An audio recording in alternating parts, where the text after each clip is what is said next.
Hi friends, నేను మీ Durga. Welcome back to Telugu talks. ఈరోజు మనం సమ్మర్ స్పెషల్ ఆవకాయ పచ్చడిని కొలతలతో సహా ఎలా తయారు చేసుకోవాలో చూద్దాము.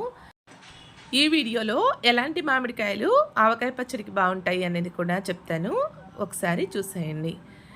ఇలా ఆవకాయ పచ్చడి పట్టుకోవడానికి తెల్ల గులాబీ కానీ, జలాలు కానీ, చిన్న రసాలు కానీ మామిడికాయలు వాడుతూ ఉంటారండి.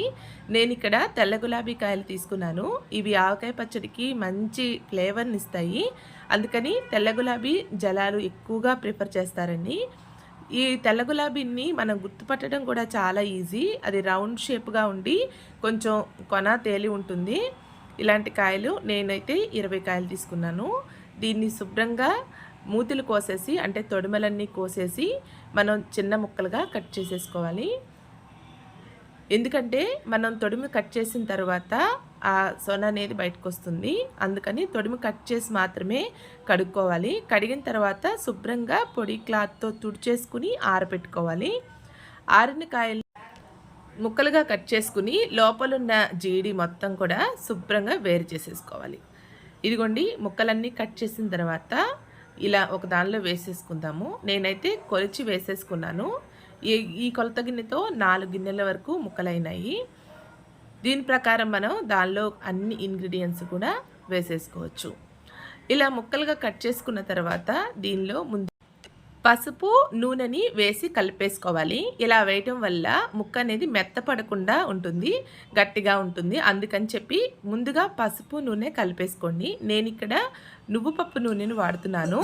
ఇది ఆవకాయ పచ్చడికి బెస్ట్ ఆయిల్ అని చెప్పచ్చు. కావాలంటే మీరు వేరుశనగ నూనె కూడా వాడుకోవచ్చు. కానీ ఇది నువ్వు పప్పు నూనె అంటే నువ్వులు లోపల తెల్లగా ఉంటుంది కదా పప్పు, ఆ పప్పు నుంచి తీసిన నూనె కాబట్టి పప్పు నూనె అంటాము. ఆవకాయ పచ్చడికి నువ్వు పప్పు నూనె చాలా టేస్ట్ని ఇస్తుంది. అందులోనూ ముక్క మెత్తపడకుండా ఎక్కువ కాలం నూనె వాసన లేకుండా కూడా నిల్వ ఉంటుంది. ఇక్కడ ఆవపిండి తీసుకునేటప్పుడు సన్న ఆవాల పిండి తీసుకోవాలండి. ఆవకాయ పచ్చడి కోసం స్పెషల్గా ఉంటాయి. మామూలు ఆవాల కంటే కూడా ఇంకా సన్నగా ఉంటాయి, లైట్ కలర్లో కూడా ఉంటాయి. అలాంటి ఆవాల్ని మిక్సీ పట్టుకొని దాదాపుగా 30 గిన్నె వరకు ఆవపిండి తీసుకున్నాను. దానిలో అరకప్పు వరకు వేయించి పొడి చేసుకున్న మెంతుల పిండి, తర్వాత 30 కప్పు గిన్నె కంటే కూడా కొద్దిగా తక్కువ రాళ్ళ ఉప్పుని చక్కగా సాల్ట్ లాగా మిక్సీ పట్టుకుని తీసుకున్నాను. కారం కూడా 30 గిన్నె కారం తీసుకున్నాను. ఇక్కడ మంచిగా రెడ్ కలర్లో ఉన్న కారాన్ని వాడండి. తర్వాత దాదాపుగా 30 కేజీ వరకు వెల్లుల్లిని ఇలా పొట్టు తీసేసుకుని వేసుకోవాలి. ఆవకాయ పచ్చడికి ఎక్కువ టైం తీసుకునేది ఈ వెల్లుల్లిపాయలు వలవటమేనండి. మిగిలిన ప్రాసెస్ అంతా కూడా చాలా ఫాస్ట్గా అయిపోతుంది.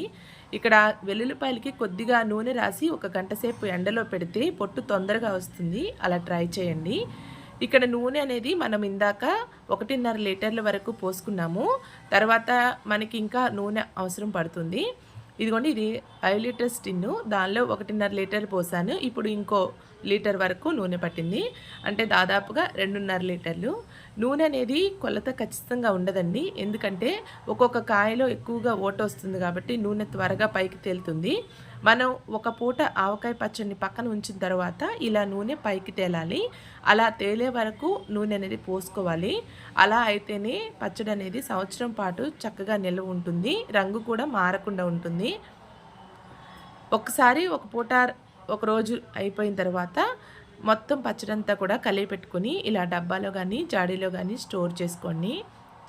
స్టోర్ చేసుకున్న తర్వాత మనం నూనె అనేది చక్కగా పైకి తేలేటట్టు ఉండాలి. అంతవరకు నూనె అనేది అవసరం పడుతుంది. ఒకవేళ అలా తేలకపోతే పచ్చడిలో మొత్తంలో కొంచెం నూనె కలిపి డబ్బాలో పెట్టుకోండి.